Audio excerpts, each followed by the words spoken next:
Assalamualaikum warahmatullahi wabarakatuh. Waalaikumsalam warahmatullahi wabarakatuh. Alhamdulillahirabbil alamin wa aqibatil muttaqin wa asyhadu an la ilaha illallah wa asyhadu anna sayyidana wa nabiyyana Muhammadan abduhu wa rasuluhu ya nabiyya ba'da. Rabbi shrah li sadri wa yassir li amri wa hlul 'uqdatam min lisani yafqahu qawli. Faqad qallahu ta'ala fil Qur'anil Karim, ma'udzubillahi minasyaitonir rajim. Bismillahirrahmanirrahim. Allazi khalaqal mauta wal hayata liyabluwakum ayyukum ahsanu amala. Kembali lagi kita bersama-sama di channel YouTube Zawiyah Ilmi Institute. Pertama-tama kita panjatkan puja dan bersyukur kita kehadirat Allah atas karunia yang luar biasa yang Allah berikan kepada kita semua. Kiranya kita menjadi hamba-hamba yang beruntung. Salawat salam curah pada junjungan alam baginda Nabi besar Muhammad SAW, pada keluarganya, sahabat-sahabatnya, insyaallah sampai kepada kita semua. Amin. Baik, pencinta YouTube Zawiyah Ilmu Institute, saya perkenalkan sebelah kanan saya Dr. Hajah Badrah Uyuni. Selamat siang. Ya, siang. Nah, sebelah kiri saya ini ada Mas Arif. Baik, untuk kesempatan siang hari ini kita akan membahas yaitu permasalahan di sekitar kita ya Ustaz ya. Ini permasalahan adalah ilmu waris gitu saja. Nah, nanti untuk lebih jelasnya Mas Arif bisa nanya langsung kepada Ustazah. Selama ini mungkin ada permasalahan yang harus dijelaskan dan lebih terbuka lagi gitu, permasalahan hukum faraid di sekitar kita. Untuk langsung aja Ustazah ya. Iya, silakan. Assalamualaikum warahmatullahi wabarakatuh. Waalaikumsalam warahmatullahi wabarakatuh.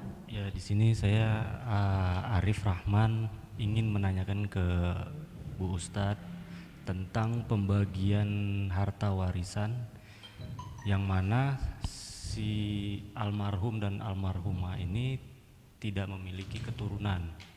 Oke. Tapi beliau masih memiliki adik. Siapa nih beliaunya nih? Yang perempuan dan laki-laki. Oke. Kasus yang pertama itu yang meninggal yang perempuan. Yang perempuan meninggalnya kisaran tahun berapa? Bulan 7 kemarin, tanggal bulan 26. 7 Juli ya, tanggal 26 Juli. Bulan Juli kemarin. Nah, itu suami masih ada. Berarti kan setelah istri meninggal, ahli waris suami. Ya, dan ini jadi polemik juga di keluarga saya ini, ya itu pembagiannya itu bagaimana? Oke. Ini statusnya sebelumnya mereka ini pekerja. Jadi sama-sama mencari nafkah. Harta ini harta bersama. Pencarian bersama. Bukan si istri ini bukan ibu rumah tangga yang mengurusi anak. Ada anaknya enggak? Tidak ada. Tidak ada anaknya. Jadi ini harta udah bercampur, harta bersama gitu. Nah, case yang pertama itu yang meninggal istri duluan. Bagaimana pembagiannya? Nah, setelah itu suaminya meninggal bulan 10 kemarin. Oke, 3 bulan sesudah istri wafat, suaminya wafat. Nah, itu, usia berapa yang wafat? Yang istri itu sekitaran 76. Yang suami itu 85-an. Ada anak angkat enggak? Tidak ada. Yang istri punya saudara, yang suami punya saudara. Masih punya. Oke. Masih punya adik. Iya. Kalau orang tua sudah tidak ada. Iya, umur 70 soalnya. Iya. Bingung ya orang benar. mana gitu ya. Tidak ada. Iya. Baik. Itu ya pertanyaannya. Iya. Oke, terima kasih Mas Arif. Baik. Assalamualaikum warahmatullahi wabarakatuh.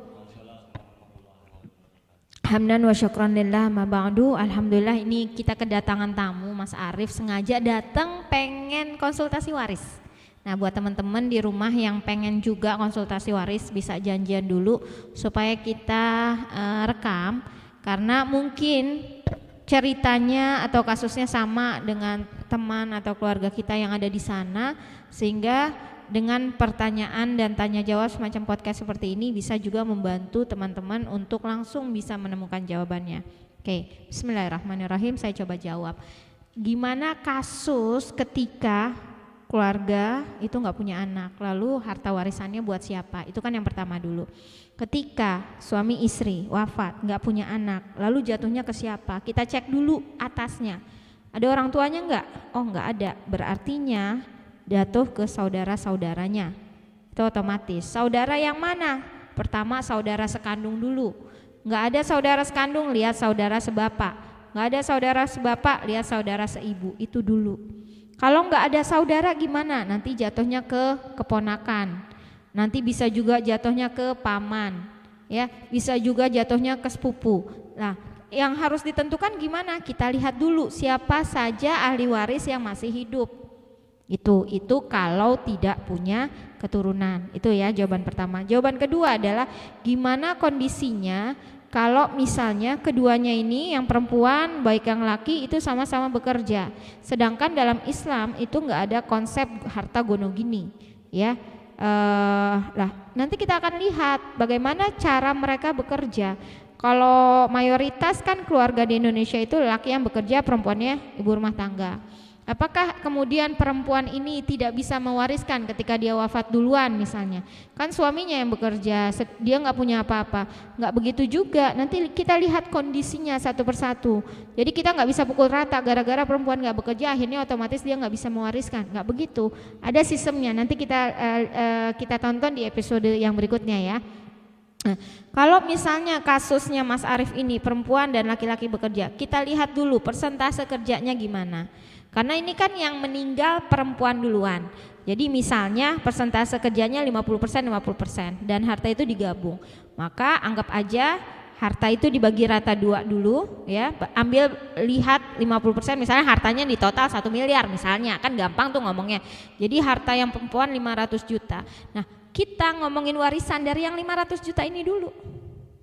500 juta. Terus ketika perempuan wafat, dia punya suami nggak punya anak, jatuhnya kemana? Yang pertama ke suaminya.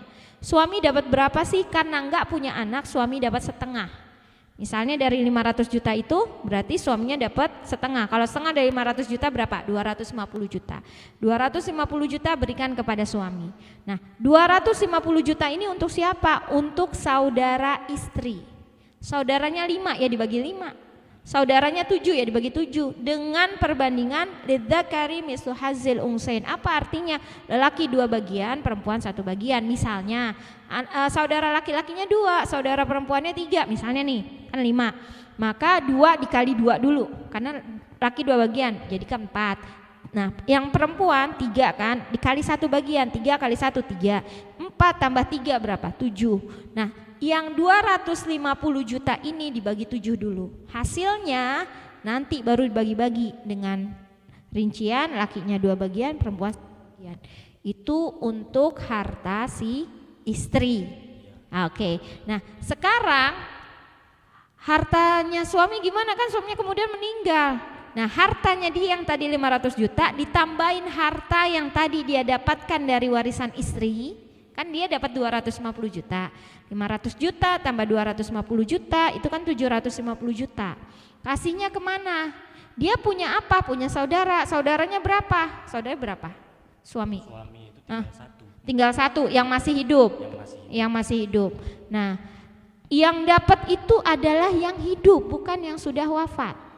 Yang masih hidup 1 orang, maka jatuhnya seluruhnya ke saudara dia yang satu-satunya itu kalau lelaki. Kalau perempuan nanti ceritanya beda lagi. Di sini laki-laki kan saudaranya? Saudaranya laki-laki. Laki-laki. Maka si lelaki ini menjadi asobah mendapatkan 750 juta. Nah, ternyata dia udah wafat ya ceritanya gitu ya? Belum, masih hidup. Yang mana? Yang saudara laki-laki satu-satunya masih hidup. Nah, itu kondisinya kan Sudah tua. Iya. pikun gitu. Udah pikun. Nanti bisa diatur dalam artian gini, kalau mau konsultasi ajak ustadz segala macam, paling nanti disarankan dibiarkan dulu, nanti pembagiannya sesudah wafat. Tapi tergantung kepada kebijakan ahli waris. Nah, masalahnya gini, dia kan bersaudara emang cuma berdua, apa masih ada saudara-saudara yang lain? Kalau yang dari pihak perempuan itu punya 7 adik. Kan udah kelar tadi kan perempuan Iya. kan. Sekarang yang laki Yang nih. laki-laki tinggal 1. Kalau hidup semua berapa orang? Ada 6. Ada 6. Kalau nggak salah saya Nah, 6 bersaudara. kan yang dianggap itu kan yang hidup. Yang Yang hidup hidup. ini kan 750 juta istilahnya ya. Ah. Tetapi kita kan hidup bukan cuman kita doang. Kita kan punya Iya. keluarga. Kalau dalam kompilasi hukum Islam, misalnya ini ya cucu dari orang tua yang udah wafat duluan, dapat nggak? Diwajibkan. Kenapa? Khawatirnya berantem. Nah di sekarang kita berikan 750 juta ini buat yang masih hidup aja sendiri.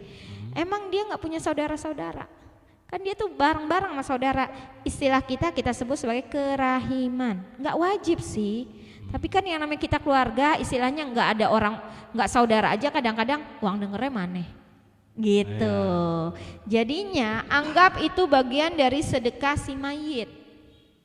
Keluarin dulu dong berapa, bagi-bagi. Ini kan saudara-saudaranya walaupun udah meninggal, tapi kan dia punya keturunan. Keturunan ini kan keluarga.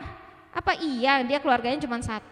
Yang ada nanti anak-anaknya yang 1 ini berebutan, yang lain cuma ngelihat gigit jari deh. Mereka kalau mau dibagi, bagilah walaupun jumlahnya nggak begitu besar, tapi paling tidak mereka merasakan bahwa kita keluarga loh. Kita ini saudara. Dari situ nanti insya Allah kalau adanya timbul kerahiman seperti ini, tidak ada itu yang namanya cemburu-cemburuan, silaturahim insya Allah tetap terjalan. Tapi balik lagi ya, itu tergantung kebijakan keluarganya gitu. Dan ini satu lagi Ustadz, jadi pertama meninggal istri, ini istri punya hutang piutang, ya berupa kartu kredit. Nah itu kita menanyakan ke pihak laki-laki, waktu itu masih hidup suami Iya, ya, masih hidup. Suami juga duduk di situ. Nah itu suami sempat bilang ya udah Bayarin. kalian uruslah, itu kan harta kakak kalian.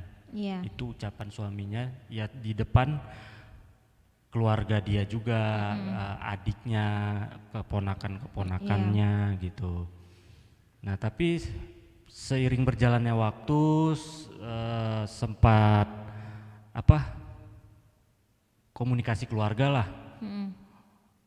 Itu sempat ada omongan dari pihak si laki-laki, keluarga laki-laki itu menyatakan hutang si tante ini bayarnya dari hasil pembagian si tante.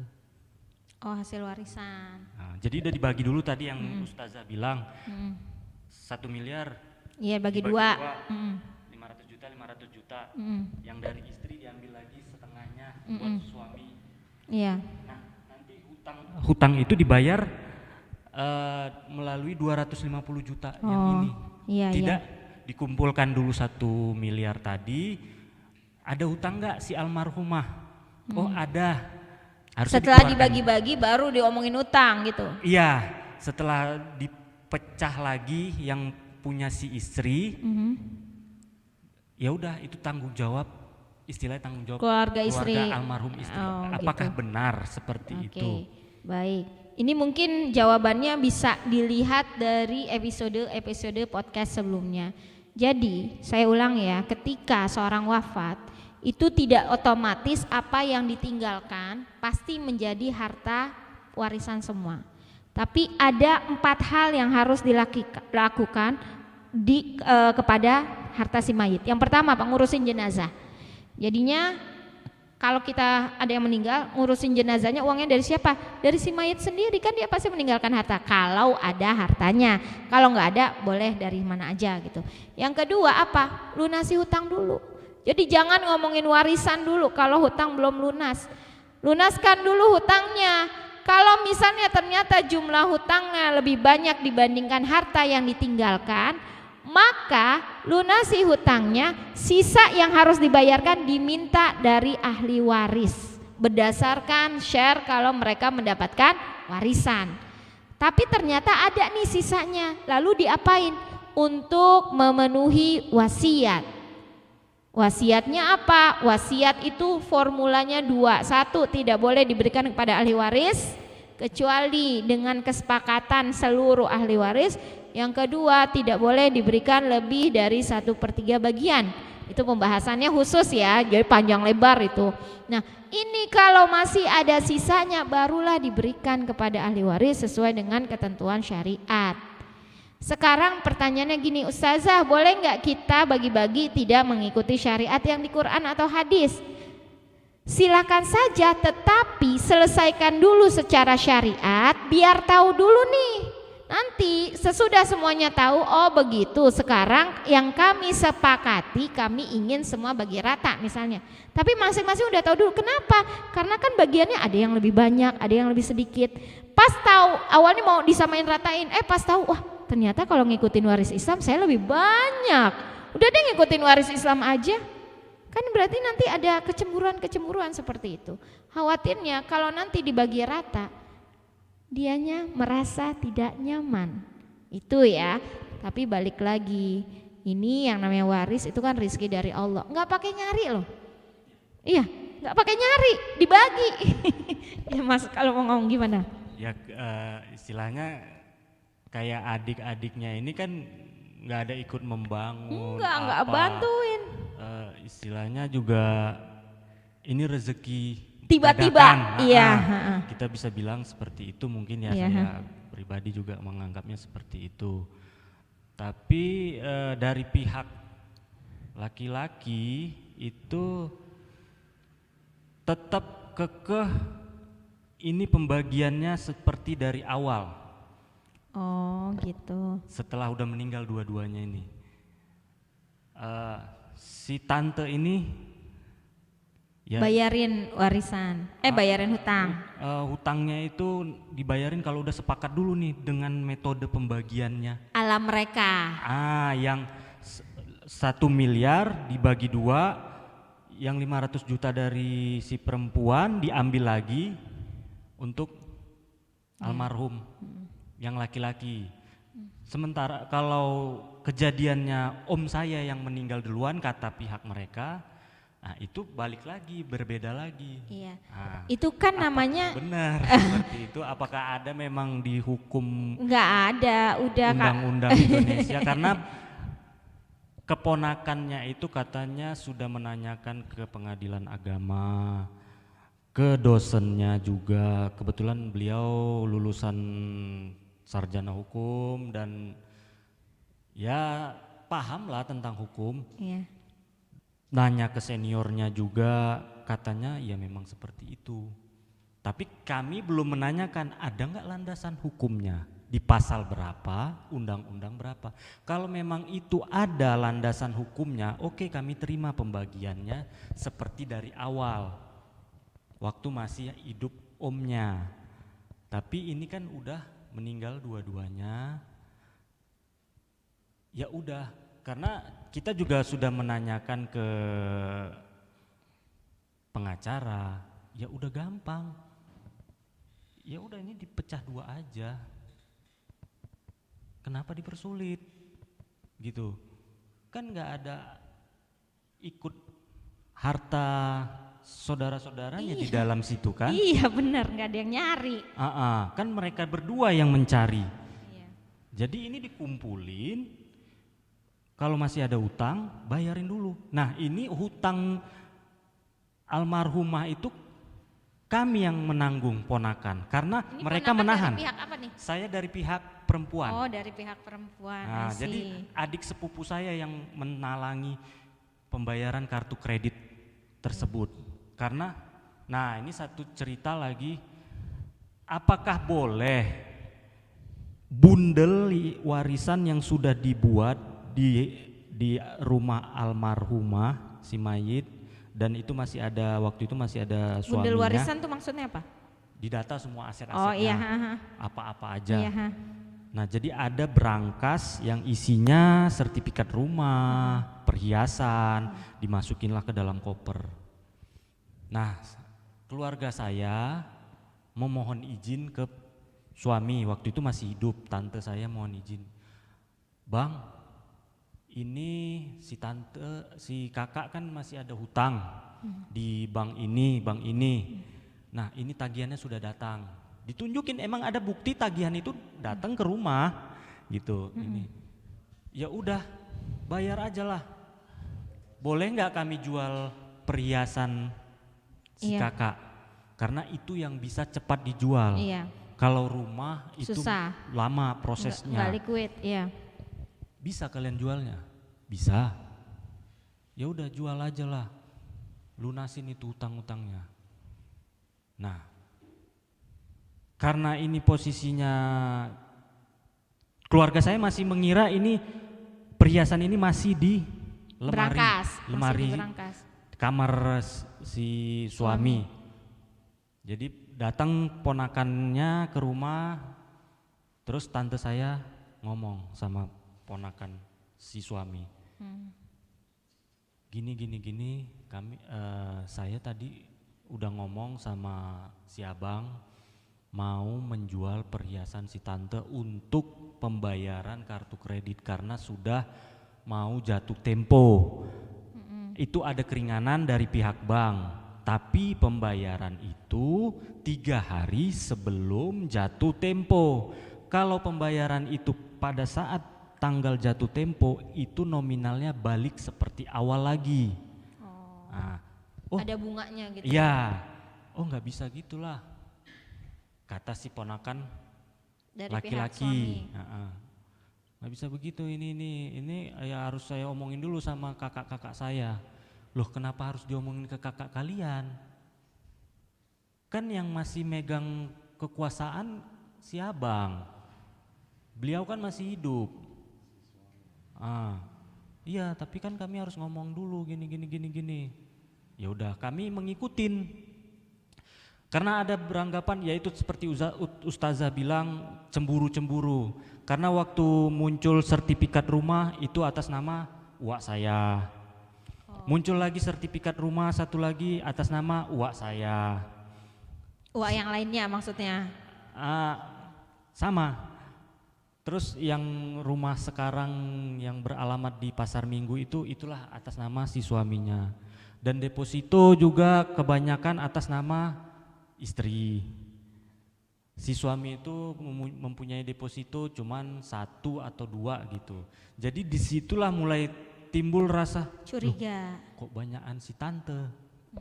Nah ini pemikiran saya ya yang mungkin orang kolot. Lah itu kan kalau sudah bersuami istri berarti tanggung jawab si suami dong untuk memberikan perhiasan, memberikan rumah kepada istri. Emang salah gitu. Ada lucu. Tanggung jawab Pak. Tanggung jawab Pak. Ya kan seperti itu ya. Iya, Walaupun iya. si istri ini pekerja sama-sama statusnya pensiunan PNS. Oh Masya Allah. Nah, dan bukan sembarangan. Maka sempat timbul juga omongan ponakannya. Kasihan kami lihat om kami. Dia mencari masa mudanya tapi sekarang tidak bisa menikmati. Seolah-olah hanya pihak omnya saja yang bekerja. Ya kalau mau dibangkit ya, sebelum kritis si almarhumah, dia pontang-panting juga membawa suaminya ke Fatmawati. Rumah sakit, kan dia ngurusin. Ketika itu si uak saya masuk rumah sakit, uak saya minta tolonglah kalian jaga om kalian kesini datang, tidak ada pernah mau datang. Begitu udah meninggal mau pembagian, kenapa Baru ngaku-ngaku. dipermasalahkan. Kok banyakan punya si tante ya? Ya kenapa begitu pertanyaannya? Ya itu kan udah kesepakatan waktu mereka hidup. Ya keluarga saya juga nggak pernah nanya-nanya, Kak, kayak mama saya lah sebagai adik dari almarhumah, nggak pernah mau menanyakan perhiasan kakak berapa sih banyaknya. Yang ada nanti malah disemprot. Kenapa? Kau nunggu saya mati. Udah kupikirkan itu semua buat adik-adik aku. Gak usah kalian ini. Aku udah tahu katanya. Cuman bentuk wasiat itu tidak ada kita temukan. Oke. Nah itulah case. Dia nggak punya notaris, nggak punya orang-orang Tidak kepercayaan ada, yang kira-kira pernah nyatet atau menyaksikan. Ya kita pernah nanya sama teman-teman almarhumah uak saya. Ya mereka itu hanya setahu, oh ya si ibu itu dulu kalau beli perhiasan di sini di Harmoni, saya tahu itu perhiasan-perhiasan yang punya si ibu itu apa-apa aja bentuk-bentuknya, karena sebagian besar perhiasan tersebut sama saya belinya. Itu kerabatnya yang bilang gitu, makanya ya itu disimpan aja.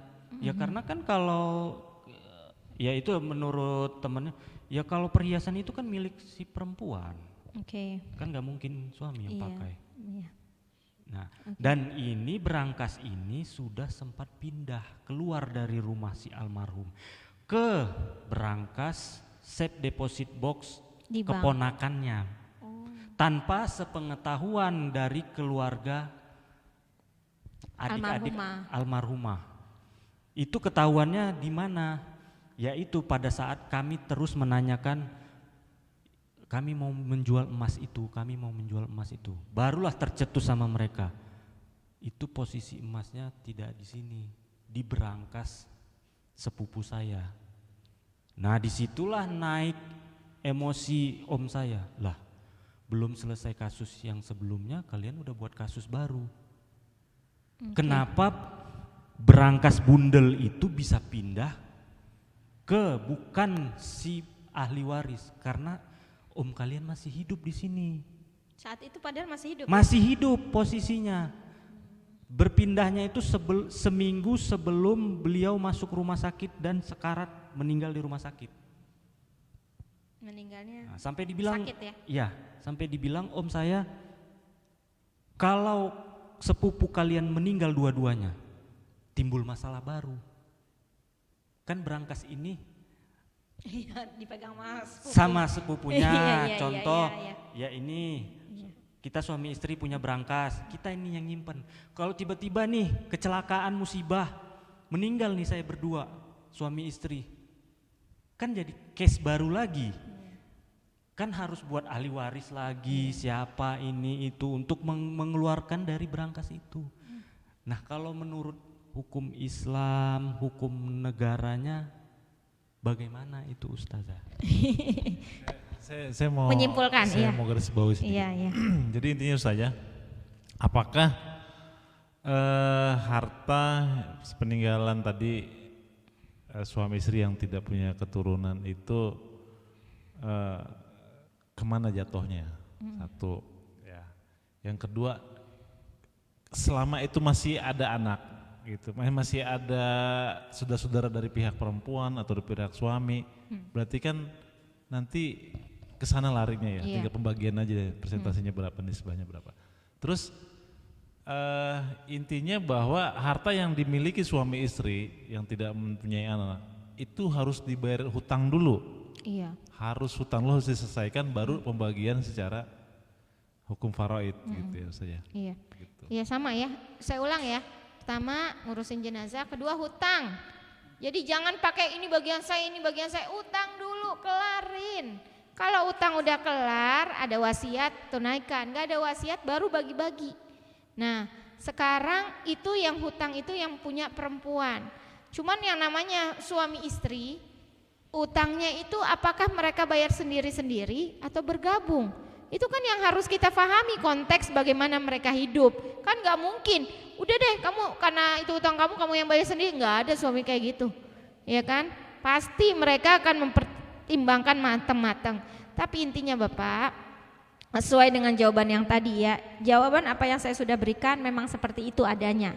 Adapun makanya kenapa bab faraid itu paling dianggap ilmu paling susah gitu.